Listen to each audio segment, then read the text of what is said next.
کیا تم نے نہیں دیکھا کہ اللہ نے کلمہ طیبہ کی کیسی مثال بیان فرمائی ہے؟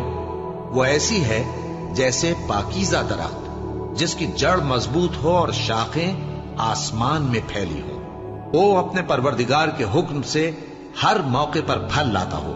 اور اللہ لوگوں کے لیے مثالیں بیان فرماتا ہے تاکہ وہ نصیحت حاصل کریں. اور ناپاک بات یعنی غلط عقیدے کی مثال ناپاک درخت کی سی ہے کہ وہ زمین کے اوپر ہی سے اکھیڑ کر پھینک دیا جائے، اس کو ذرا بھی قرار و ثبات نہیں.